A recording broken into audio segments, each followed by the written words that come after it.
오늘은 2020년 3월 8일 주일입니다. 오늘은 코로나 바이러스 때문에 우리 가정에서 영상을 통해서 함께 예배를 드리도록 하겠습니다. 교회에서 예배를 드리는 그 자세와 마음을 가지고 하나님의 신령과 진정으로 예배하는 그런 시간이 되겠습니다. 우리 다 같이 묵도함으로 주일날 예배를 하나님 앞에 드리도록 하겠습니다. 기도를 드리겠습니다. 오라 우리가 굽혀 경배하며 우리를 지으신 여호와 앞에 무릎을 꿇자. 그는 우리의 하나님이시요 우리는 그의 길을 쓰는 백성이며 그 손의 양이라.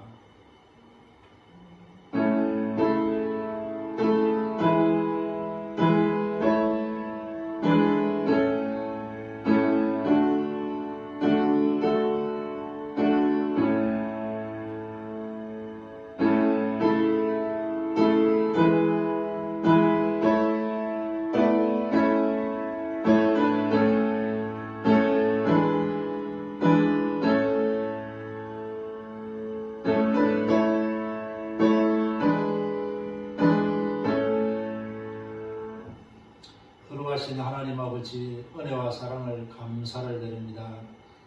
2020년 한 해를 시작한 지도 이제 2달을 지나고 봄을 맞이하게 되었습니다.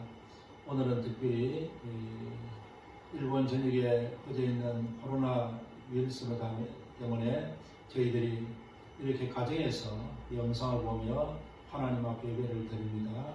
주님 이 시간에 우리와 함께하여 주시고 우리의 마음을 모아 하나님을 바라보고 하나님 앞에 영광을 돌리는 시간이 되게 하시고 이 시간 성령께서 우리 모든 성도들의 가정에 임재하여 주시고 오늘 예배를 통하여 하나님 앞에 영광을 돌리는 귀한 시간이 되도록 도우시고 인도하여 주옵소서. 하나님 아버지, 전 세계적으로 이 코로나 때문에 많은 고통을 당하고 있습니다. 저 중국과 또 한국과 일본과 모든 땅에 하나님께서 긍휼을 베풀으시고 속히 이 코로나 위험이 물러가도록 사라지도록 하나님이 지켜주시고 우리 모든 주의 백성들을 오늘도 주의 날개 은혜 안에 보호하시고 지켜 주옵시기를 원합니다. 하나님 아버지, 어디서나 우리와 함께 하시는 주님께서 오늘 우리가 드리는 이 예배 가운데 임재하여 주시고 영광을 거두어 주옵소서. 감사합니다. 예수님의 이름으로 기도드리옵나이다. 아멘. 찬송하겠습니다. 285장 찬송입니다.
이번 밤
하나님 앞에 다 같이 고백하도록 하겠습니다.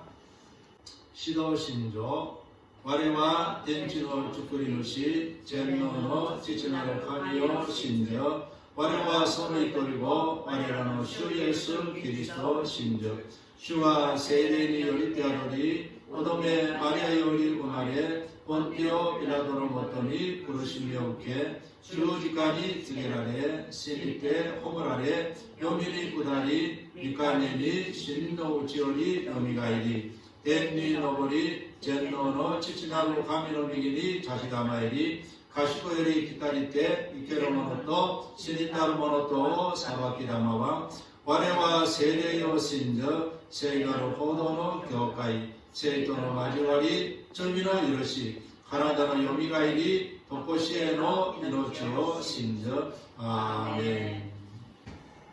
이 시간에는 서규강 집사님께서 대표로 하나님 앞에 기도를 드리겠습니다. 다 같이 하나님 앞에 기도를 드리겠습니다.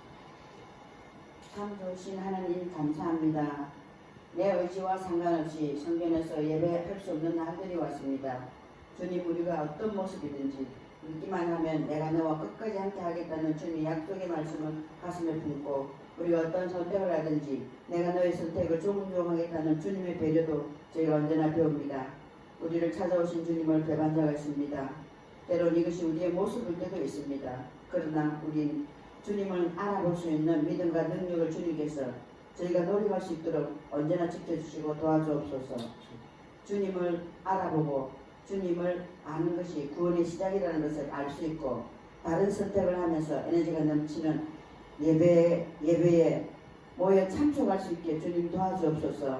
세상에 보이는 것에 연연하지 않고 나의 작은 믿음이 언제나 주님 안에서 결단하는 것이 주님의 나라 확정이라는 것을 알게 하옵소서. 이 어수선한 시국 하느님의 진노라고 생각합니다. 할 수만 있다면 주님께서 이 기회에 믿는 자들의 믿음이 더욱더 굳건하게 다져지기를 원합니다. 주님의 십자가의 사랑을 잊지 않고 나의 작고 연약한 믿음을 언제나 견디게 도와주시리라 믿고 이 모든 말씀 예수 그리스도의 이름으로 기도드렸습니다. 아멘. 우리 기도를 들어주시고 주님의 평화를 내려주소서.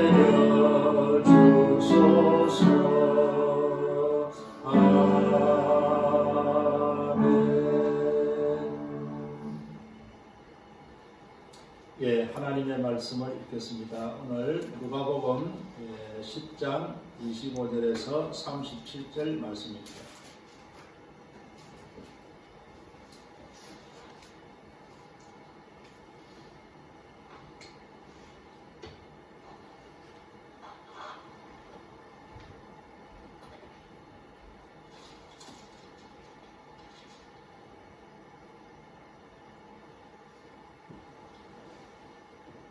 누가복음 10장 25절에서 37절까지 하나님의 말씀을 제가 읽도록 하겠습니다. 어떤 율법사가 일어나 예수를 시험하여 가로되 선생님, 내가 무엇을 하여야 영생을 얻으리까? 예수께서 이르시되 율법에 무엇이라 기록되었으며 내가 어떻게 읽느냐? 대답하여 가로되 내 마음을 다하며 목숨을 다하며 힘을 다하며 뜻을 다하여 주 너희 하나님을 사랑하고 또한 내 이웃을 내 몸과 같이 사랑하라 하였나이다. 예수께서 이르시되 내 대답이 옳도다. 이를 행하라. 그러면 살리라 하시니 이 사람이 자기를 옳게 보이려고 예수께 여짜오되 그러면 내 이웃이 누구오니까?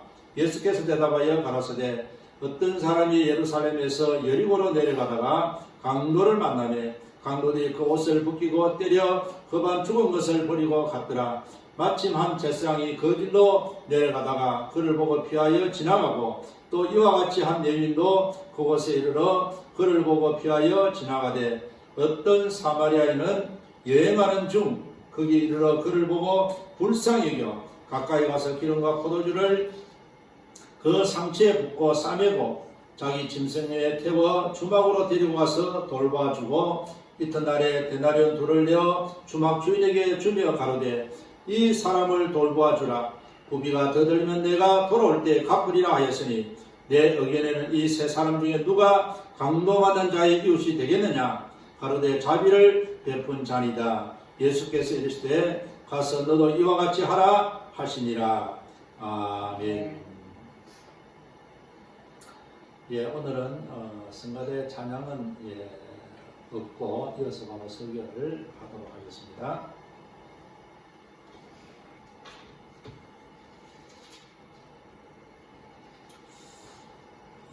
오늘 예수님께 어떤 율법사가 예수님께 이렇게 말씀을 이야기했습니다.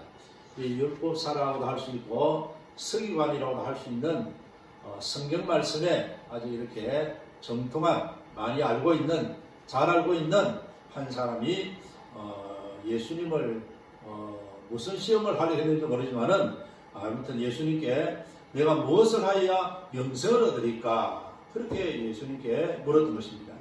예수님께서 내가 잘 알고 있고 익히 알고 있는 율법에는 뭐 어떻게 기록되었으며 내가 그것을 어떻게 읽었느냐? 그렇게 예수님이 물었습니다. 그때 그 사람이 내 마음을 다하여 목숨을 다하고 힘을 다하여 뜻을 다하여 주 너희 하나님을 사랑하고 또한 내 이웃을 내 몸같이 하라 사랑하라 하였나이다. 그렇게 말하고 예수님께서 내 대답이 옳도다. 너 참 대답을 잘했다.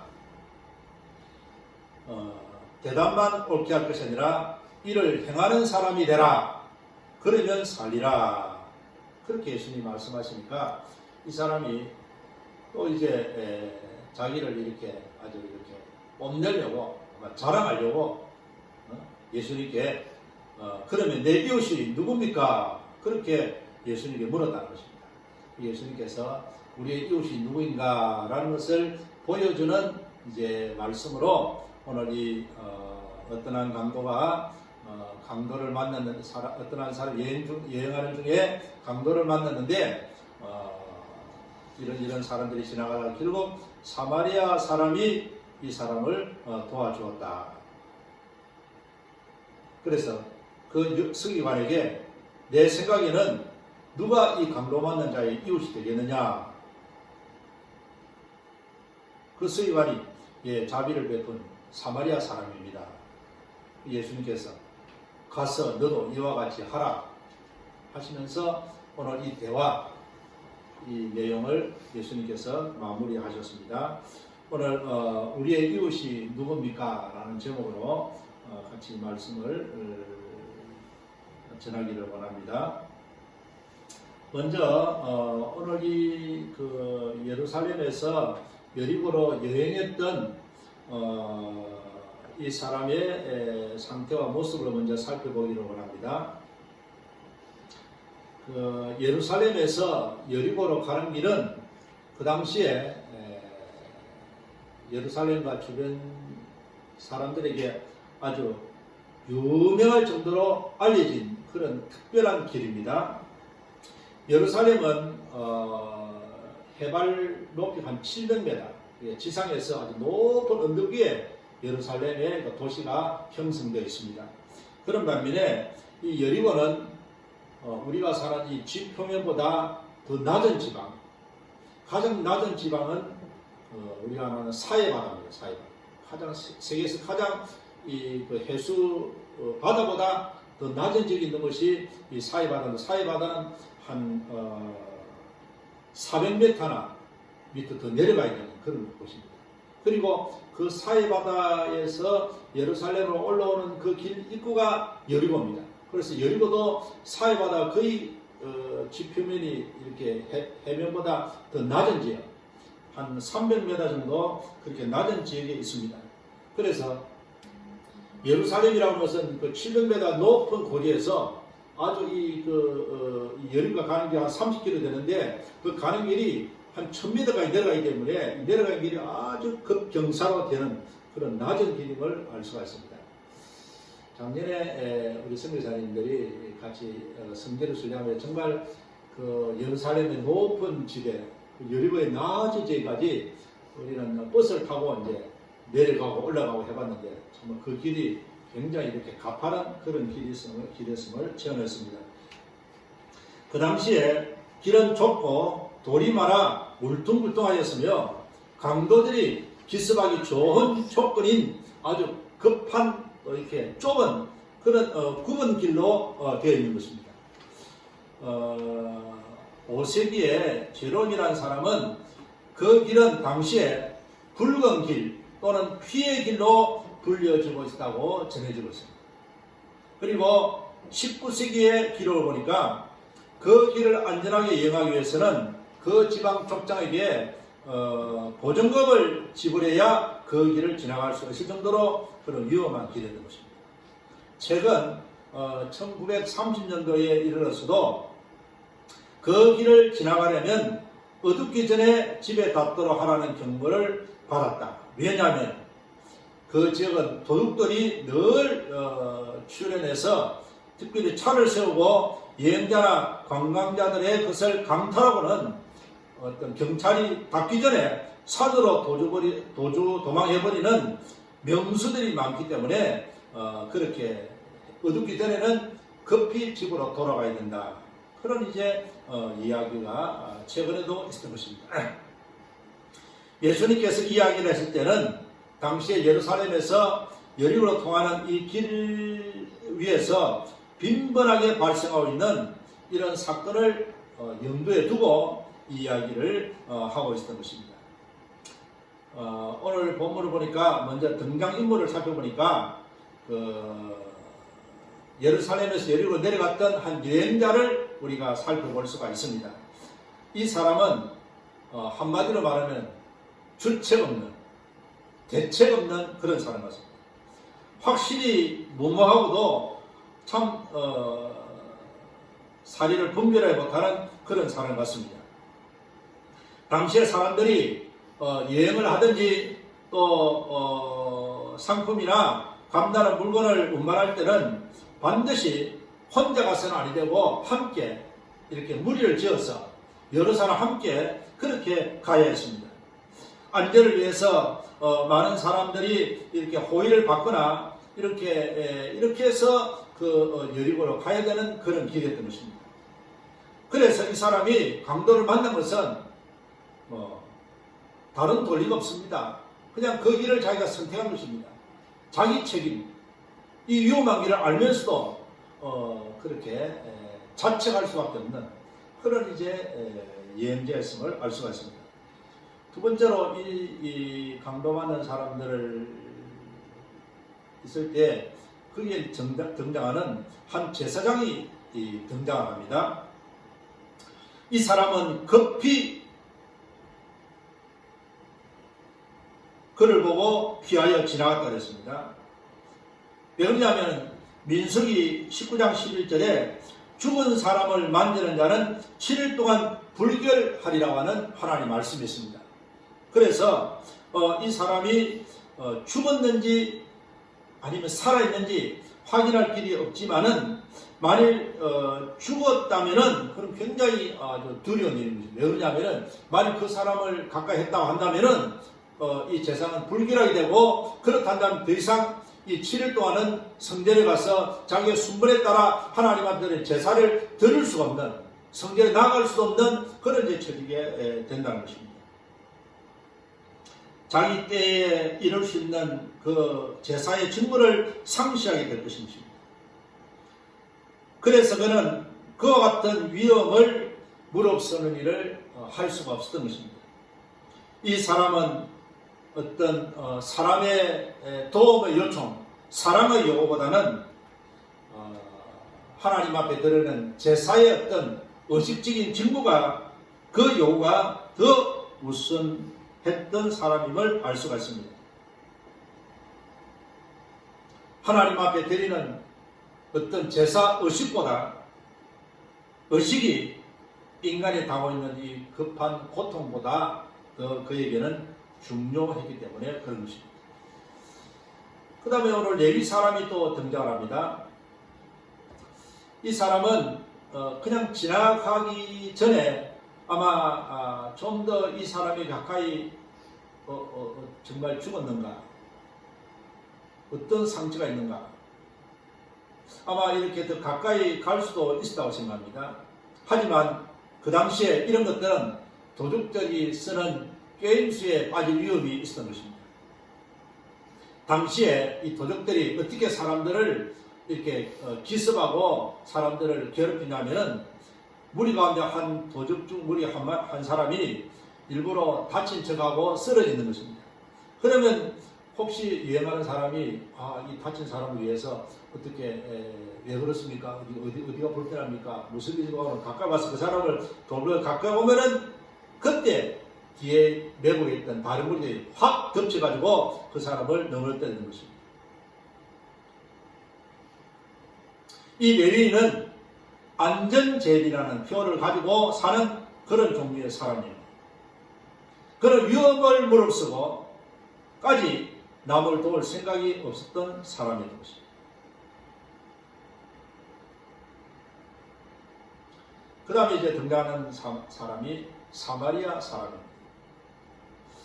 그 당시에 사람들이 예수님께서 이야기를 하시면서 처음에 제사장이 등장했다가 그 다음 레위인이 등장했다가 사마리아 사람이 등장하니까 그 당시에 그 이야기를 듣고 있던 청중들은 사마리아 사람이라는 말을 들었을 때에 우리가 생각하는 사마리아 사람이 등장했다 그렇게 인식하지 않았던 것입니다.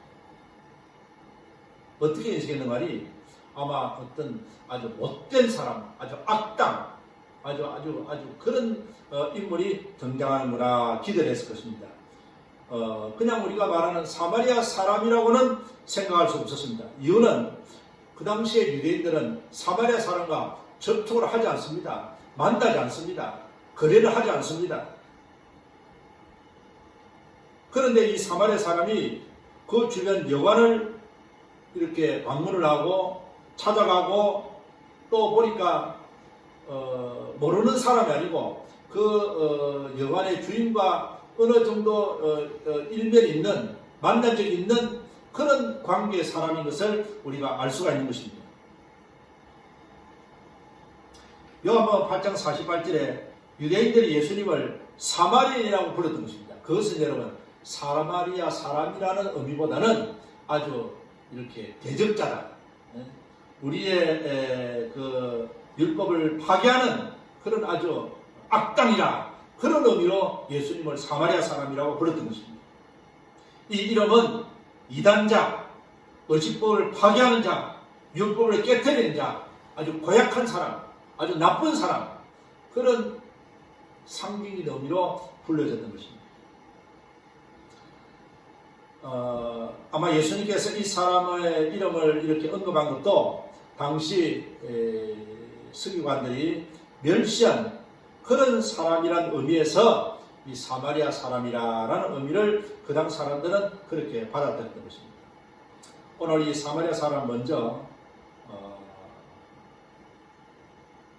신용이 좋았던 사람.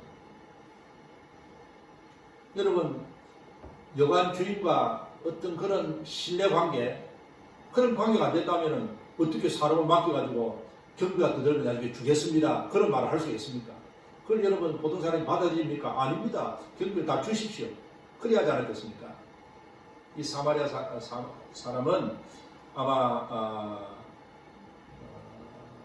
어떤 율법과 어떤 그런 것에 대해서는 몰랐다 할지라도 그런 삶에 있어서 정직한 삶을 살았던 사람임을 알 수가 있습니다.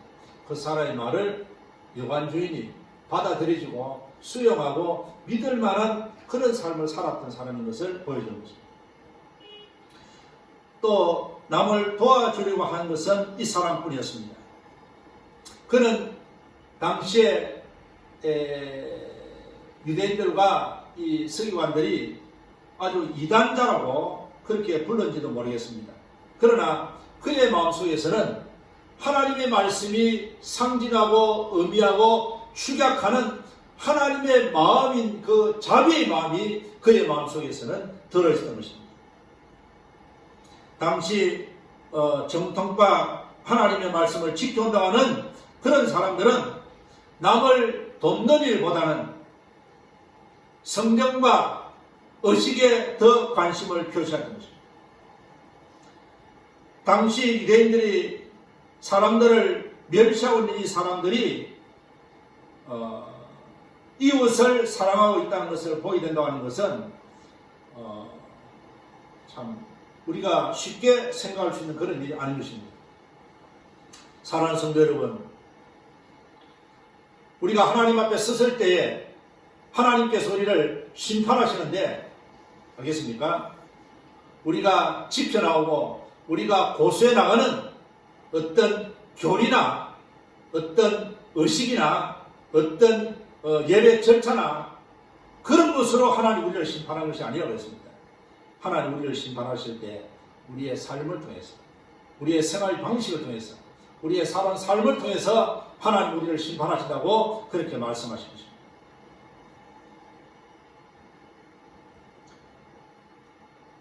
앞서 말씀을 드렸듯이 이 비유의 가르침을 우리가 살펴볼 때에 성경을 너무나 잘 알고 있는 이 서기관이 율법사가 아주 열심을 가지고 예수님께 그렇게 내가 무엇을 하여야 영생을 얻으리까 그렇게 예수님께 질문했던 것입니다. 예수님께서 율법이 어떻게 기록되어 있느냐, 내가 어떻게 읽느냐 이렇게 물으셨던 것입니다. 당시에 이 율법학자와 서기관들은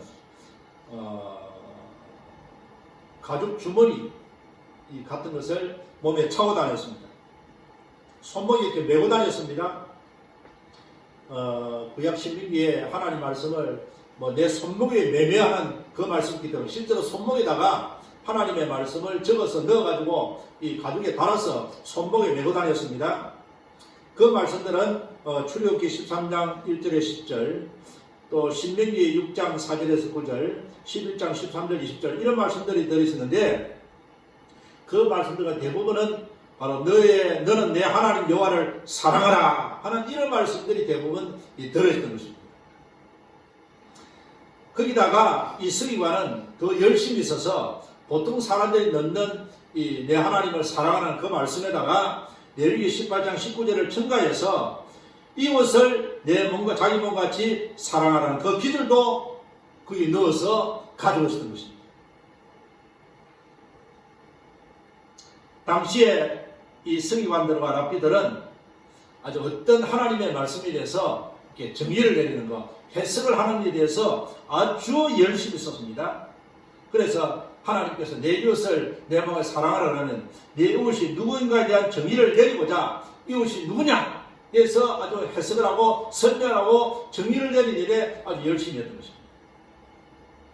그래서 그들은 그 결론이 뭐냐면은 이웃이란 누구냐? 그것은 바로 우리 동료 유대인들을 가리키는 것이다. 우리 민족, 우리 같은 동족 유대인들에만 이웃이 국한되는 것이다. 그렇게 해석을 했습니다. 예를 들면 어떤 사람이 지금 이방 여인이 아이를 이제 낳으려고 출산에 진통이 아주 극심하게 이르는 극한 상황이 있다 할지라도 그런 사람을 도와주는 것은 불법이라고 생각해요. 왜? 이웃이 아니라고 말이에요. 그 사람을 도와주는 것은 다른 이방인 하나가 더 세상에 나오는 것에 지나지 않기 때문이라고 그랬어요. 그래서 이방 사람을 도와주는 것은 여러분, 그거는 옳지 않다, 불법이라고 했어요. 왜? 내 이웃이 아니기 때문에.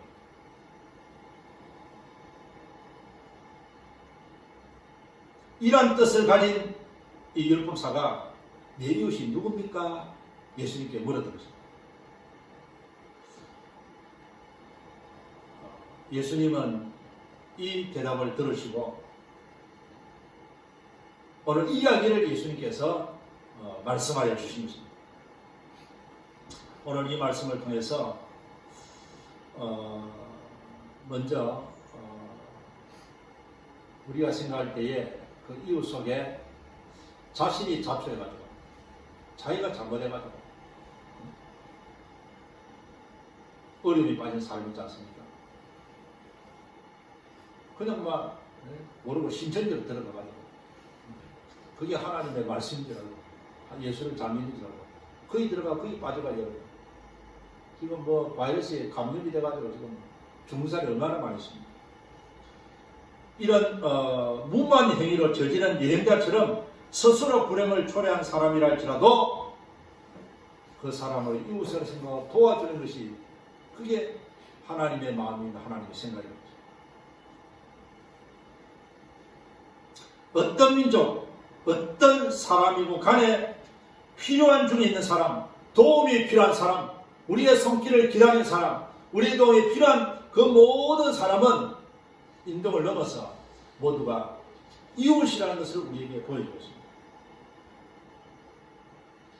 우리가 펼치는 사랑의 손길은 하나님의 사랑만큼 넓지 않으면 안 된다는 것입니다.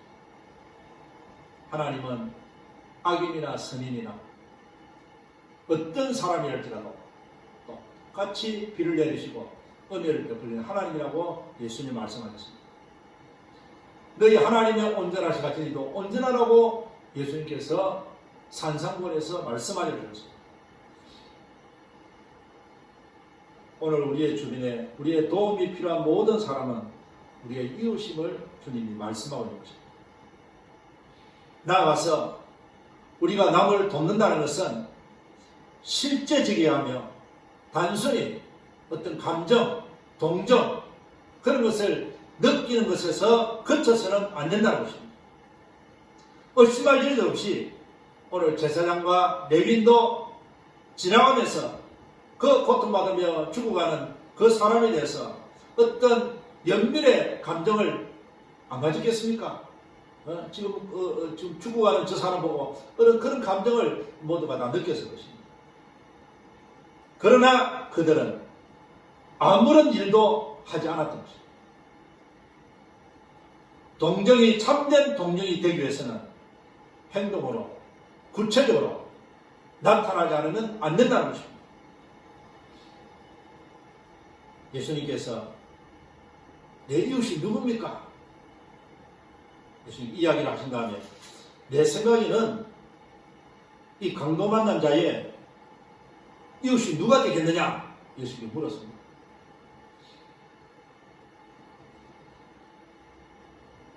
그때 이 똑똑한 율법학자가 그 자비를 베푼 사마리아인이라고 불리지는 그 사람 아니겠습니까?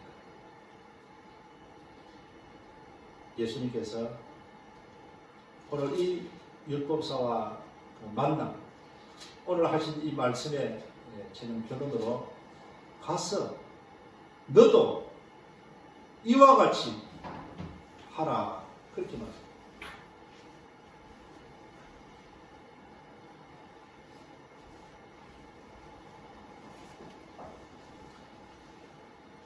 이 사마리아 이 비유를 가지고 설명을 할 때 이렇게 해석하는 사람이 있습니다.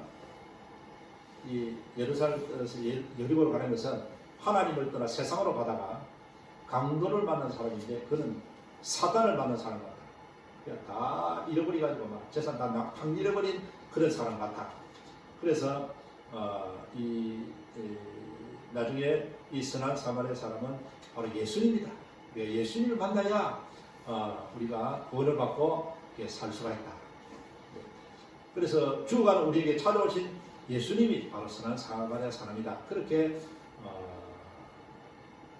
설명하는 그 해석자도 있습니다.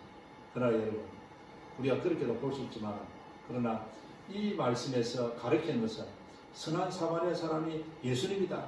우리의 도움자가 예수님이다. 우리를 구원하시는 예수님이다. 그런 의미로 볼 수 있지만, 오늘 예수님이 이 말씀을 하신 중간 여러 말씀의 결론은 가서 너도 이와 같이 하라는 것입니다.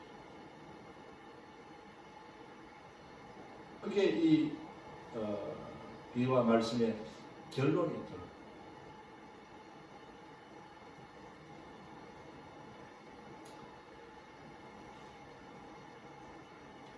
오늘 특별히 제가 그 제사장의 그 얘기를 드렸습니다. 제사장은 우리가 알다시피 하나님 앞에 제사를 드리고 하나님 앞에 예배를 드리는 오늘 참 이 목회자 같은 그런 직분을 하는 그런 참 거룩한 일을 하는 성전을 돌보는 그런 제사장입니다. 그에 있어서 이 죽은 자를 시체를 만져서 불결하게 되면 여러분 그런 직무를 하지 못해요. 제사를 지키는 못하는 것입니다. 오늘 같은 경우 주일날 예배를 인도하지 못하는 것입니다. 저는 이 부분을 보면서 제가 혹시 차를 운전하고 이렇게 아이를 데리고 이렇게 갔다 오다 혹시 뭐 사고나 가지고 어떤 어려운 사람이 있어서 그 사람을 도와주느라고 뭐 돌봐주느라고 예배 시간을 막 이렇게 11시 30분에 온 것 같은 그런 이제 생각과 이렇게 매치를 해볼 때가 많습니다. 그때 우리는 어떻게 해야 되는지, 어떤 것이 하나님의 뜻인지, 예배가 얼마나 중요합니까? 예배 시간 지키는 게 얼마나 중요합니까? 목사가 이 설교를 하고 예배를 인도하는 것이 얼마나 하나님 앞에 중요한 것입니까? 오늘 예수님께서 어떤 의식과 예배와 하나님 앞에 드리는 어떤 예물보다 그렇습니까?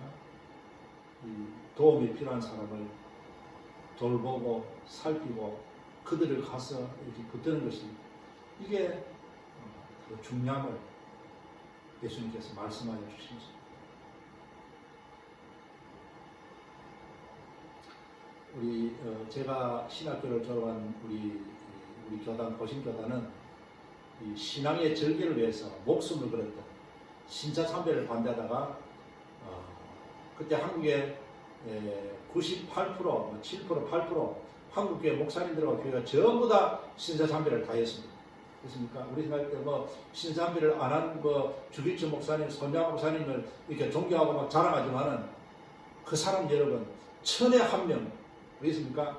모든 교회 목사님들, 장로님들, 교회가 전부 다 신자참배는 우상이 아니라고 다 전언했습니다. 그리고는 신자참배를 반대했던 목사님들은 교회에서 쫓아냈습니다. 왜 쫓아냈습니까? 신자참배를 반대하는 그 목사님과 교인들을.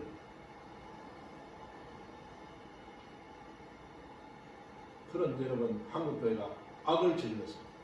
악행을 해야 됩니다. 그리고 이제 해방이 돼가지고 그분들이 나와가지고 한국교회를 향해서 회개해야 된다. 신자참배했던 그 죄를 회개해야 될 때 무슨 소리 하느냐고. 신자참배 아는 사람이 어디 있냐고 다 했는데 그러면서 그 사람들을 이 노예에서 다 쫓아냈습니다. 총회에서. 한국 장로교회와 모든 감리교회와 모든 여러분 진료교회들이 다 그랬습니다. 회개하자는 그 옥중 목사님과 성도들을 안 받아주었습니다. 회개 안 했습니다. 여러분. 다 쫓아냈습니다. 이단다리를 잘못했고. 이런 부끄러운 그때 여러분 신사에 간다고 교회 문을 다 닫았습니다. 예배를 못 드렸습니다. 한국 교회가 공식적으로 예배를 못 드린 적이 바로 신사참배할 때 그때였습니다. 신사참배를 한 교회는 예배를 드리셨습니다. 안 한 반대한 교회는 그 목사님의 교인들은 교회 문을 여러분 못을 박아가지고 나무로 해가지고 못 들어오게 만들었습니다. 그래가 세운 교단이 우리 교신교단인데 그런 신앙의 절개 하나님 앞에 신앙을 목숨보다 더 귀하게 했던 옥중 성도에 세운 교단이 저희 교신교단입니다. 그런 신앙을 이제 배워왔고 또 배우다가 일본을 제가 왔습니다. 처음 와서 집사람과 같이 어느 날 책을 읽다가 둘이서 그 밤이 되면 울었습니다. 그 책은 엔도 수사코라고 하는 그 침묵이라는 책입니다. 마침 보니까 사택에 그 책이 있더라고요. 그래 그 책을 읽고 집사람과 같이 읽었는데 여러분 그것은 1600년대 천주교 선교사의 어떤 시가를 바탕한 그런 내용이었습니다. 스페인 그 선교 본부에서 일본에 간 선교사가 배교를 했다는 소식을 듣게 됩니다. 세상에 선교사가 어떻게 해서 배교를 하느냐고. 아무리 핍박하고 아무리 한다 할지라도 어떻게 예수님을 버릴 수가 있느냐고. 그러면서 그 실상을 다시 조사하고 하기로 또 선교사를 파송합니다.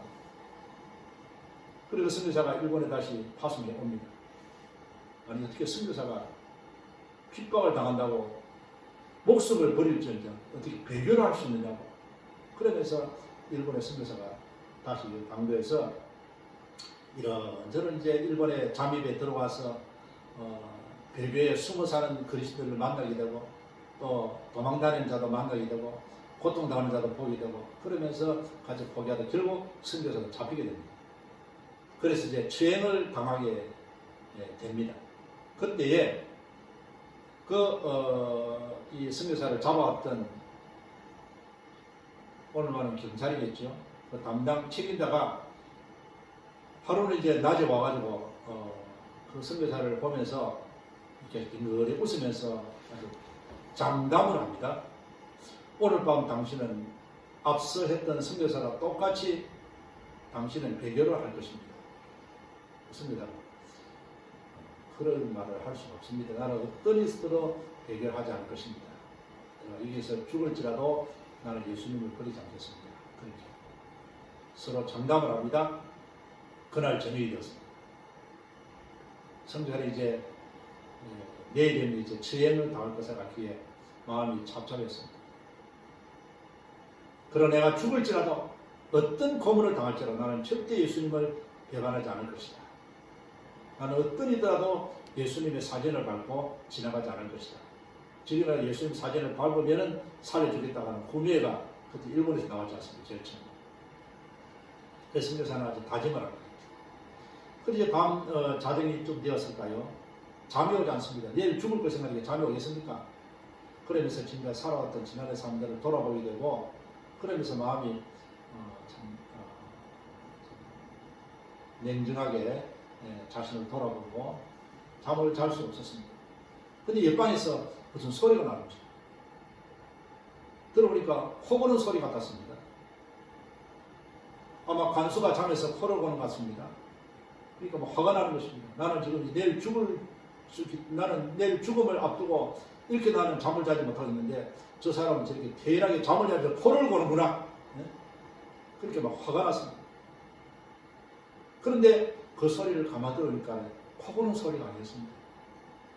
더 자세히 들어보니까 그건 여러분 코 고는 소리가 아니었고 정말로 한 사람이 고문을 받았어. 거꾸로 매달리면서 피가 솟아나와서 피가 여러분 이 목으로 코로 막혀서 그거 울컥울컥 하는 그런 소리였던 거죠. 고문 맞는 그런 소리였던 거죠. 그리고는 낮에 말했던 그 간수장이 승리사의 방문을 했습니다. 그러면서 당신이 뭐 때문에 일본에 왔습니까? 일본 사람을 위해서 왔습니까? 일본 사람을 구하려고 왔습니까? 일본 사람을 살리려고 왔습니까? 당신이 정말로 일본 사람을 살리려고 한다면 지금 죽어가는 저 사람을 살려주시기 바랍니다. 당신이 오늘 저녁에 배교를 하면 저 일본 사람을 우리가 살려주겠습니다. 그럼 간수장 나와보겠습니다. 그날 밤에 선교사님은 기도하면서 내가 가야 할 길이 어디입니까? 예수님께 기도를 했지 않겠습니까? 그때 주님의 음성이 들려오게 됩니다. 어떤 음성이었습니까? 밟아도 되나니라. 나는 밟히기 위해 세상에 왔느니라. 나를 밟아도 되느니라.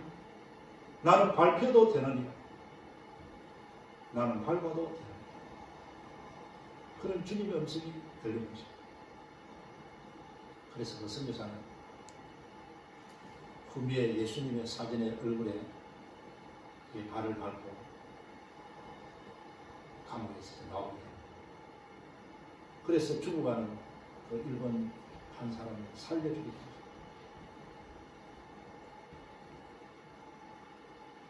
그로부터 이 선교사는 배교했다고 소문이 퍼지면서 본부에까지 다 알려진 것입니다. 그리고는 본부에서도 선교사 이름이 제명이 됩니다. 당신은 선교사가 아닙니다. 더 이상 예배를 집행할 수도 세례를 줄 수 없는 그런 낙인을 찍히게 됩니다.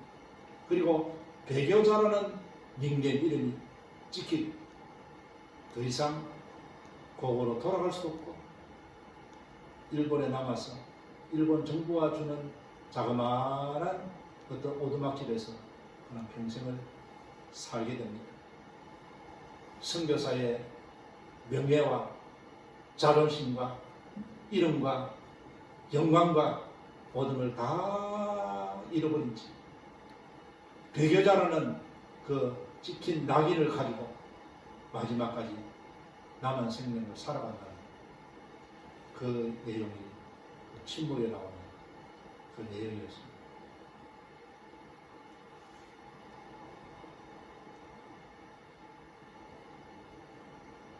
여러분, 선교사에 있어서 뭐가 중요합니까?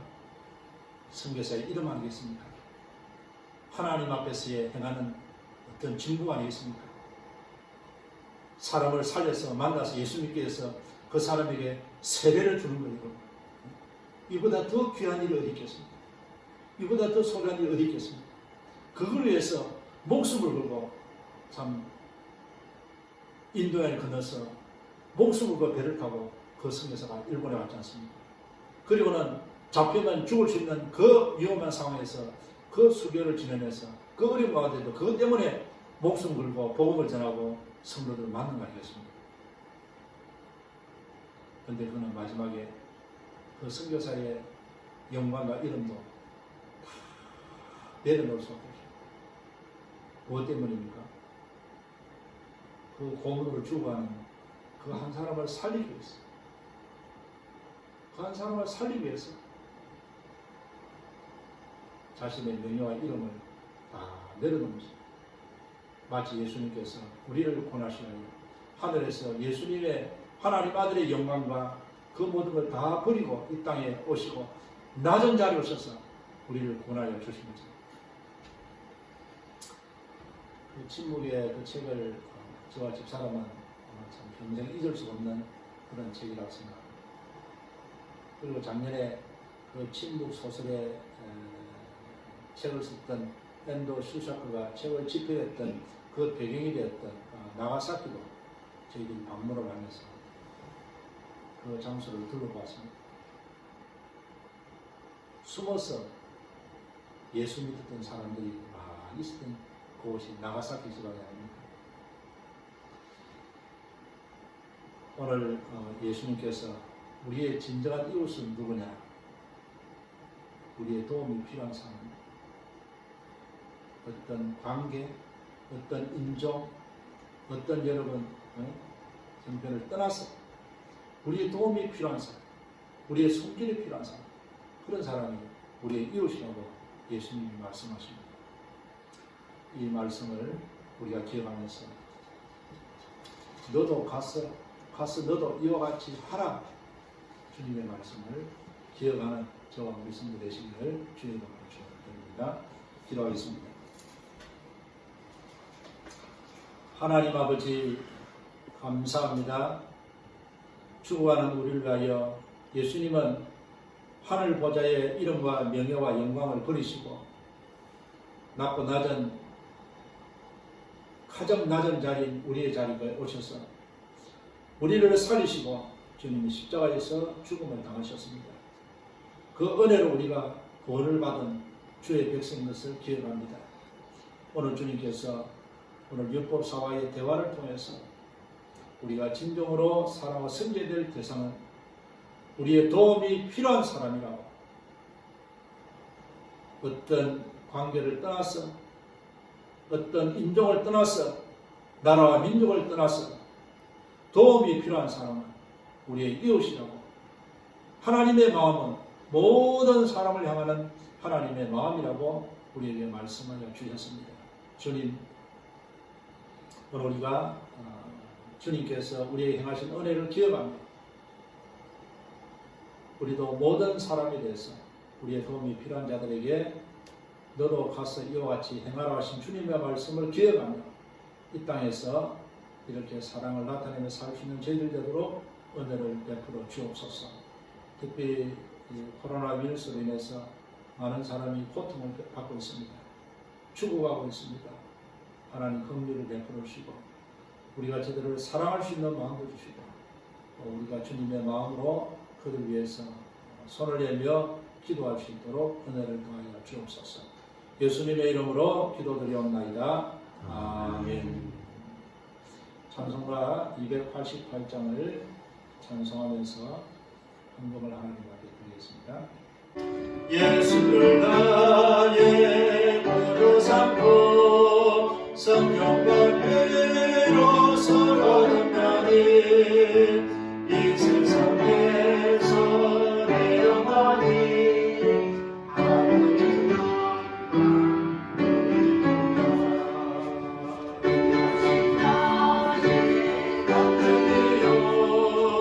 이것이 나의 장소일세. 나 사는 동안 끊임없이 구주를 찬송하리로다. 온전히 주께 맡긴대요. 사랑의 음성을 듣는 중에 천사들 왕래하는 것과 하늘의 영광 보리로다. 이것이 나의 반응이요 이것이 나의 찬송일세. 나 사는 동안 끊임없이 구주를 찬송하리로다. 주 안에 기쁨 누리도록 마음의 평강이 잔잔하니 세상과 나는 갈 것 없고 구수한 주만 보이도다. 이것이 나의 반응이세. 이것이 나의 찬송일세. 나 사는 동안 끊임없이 구주를 찬송하리로다. 아멘. 가정에서 헌금은 봉투를 준비하시고 가족들이 다 여기 헌금을 넣고 그다음에 여기 날짜를 적고 가정 이름을 적고 해서 다음 주일날 오실 때 같이 헌금을 하나님 앞에 드리면 되겠습니다. 기도하겠습니다. 하나님 아버지 감사합니다. 우리를 먼저 사랑하여 주시고 우리의 자리에 오셔서 죽어가는 우리를 살려주신 주님의 은혜를 감사를 드립니다. 이 은혜로 구원받은 주의 자녀에게 하나님의 마음, 하나님의 생각, 하나님의 뜻을 가지고 우리의 도움이 필요한 자들에게 가서 우리도 그와 같이 정가는 삶을 살 수 있도록 그들을 도우는 삶을 살 수 있도록 은혜를 베풀으시고 우리의 이웃을 살피는 저희들 되도록 은혜를 다하여 주옵소서. 주님의 크신 은혜에 감사하여 열의 하나를 구별하여 11조와 또 감사헌금으로 주 이름으로 주께 드립니다. 하나님의 헌금을 받으시고 이 헌금이 고통받는 이웃에게 사랑의 손길로 나타날 수 있도록 축복하여 주시고 헌금을 드린 모든 성도들의 손길과 가정과 생업과 하는 일에 하나님이 복을 주시고 하나님의 넘치는 복을 가지고 이 땅에서 이렇게 주님의 마음을 나타내려 쓰임이 되는 우리 성도들의 삶이 다 되도록 은혜를 다하여 주옵소서. 감사합니다. 예수님의 이름으로 기도드리옵나이다. 아멘. 교회 소식을 알려드리겠습니다. 오늘은 가정에서 가족과 함께 영상으로 그렇게 예배를 드리게 됩니다. 다음 주일까지도 가정에서 이렇게 영상으로 주일 예배를 드리도록 하겠습니다. 지금 세계적으로 코로나 바이러스가 큰 문제를 일으키고 있습니다. 우리가 외출할 때 마스크도 잘 착용하고 또 손 씻기를 생활해서 이 코로나 바이러스 위험을 우리가 잘 견디며 지나가야 되겠습니다. 그리고 속히 이 바이러스 문제가 우리나라와 일본, 전 세계적으로 속히 이것이 잠잠해지고 사라지도록 여러분들이 위해서 기도해 주시기를 바랍니다. 3월 20일 예정인 성경 퀴즈대회는 아무래도 4월 중으로 연기를 하게 되겠습니다. 그렇게 준비해 주시기 바랍니다. 이토상의 장녀 에미마상의 결혼식이 금주 토요일에 있게 됩니다. 우리 성도들이 참석하기로 여러분들이 신청을 했습니다만은 이번 결혼식도 많은 사람이 모여서 하는 결혼식을 할 수 없어서 좁은 장소에서 가족끼리 이렇게 모여서 하는 것으로 결혼식을 이렇게 일정이 잡혔다고 합니다. 여러분들이 이해해 주시기 바랍니다. 참석 못하시지만은 이 귀한 결혼식에 여러분들이 마음으로 축겨주시고 기도해 주시기를 바랍니다. 일본 장로교회 동일본 중회가 이번 주 토요일 날 지바 오유미노 교회에서 있을 예정입니다. 기억해 주시기 바랍니다.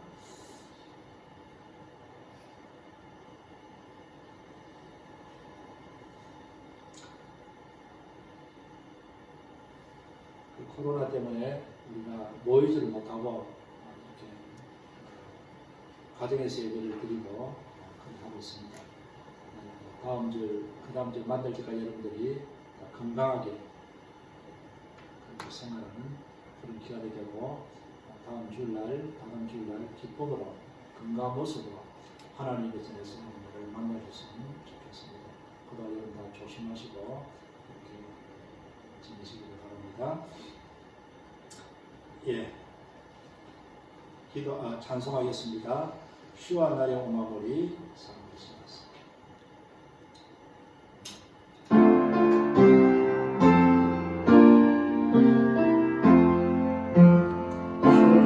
쉬와 나의 오마고리 내 곁에로 이 사사의 바로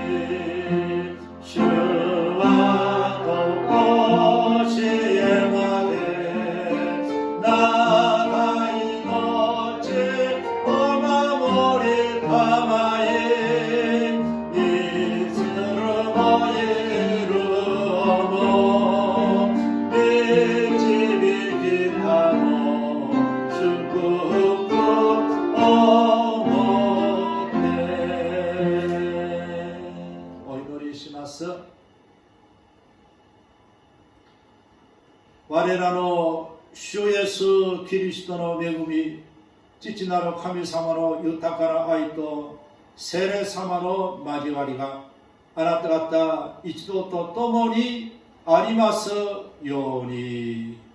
アーメン。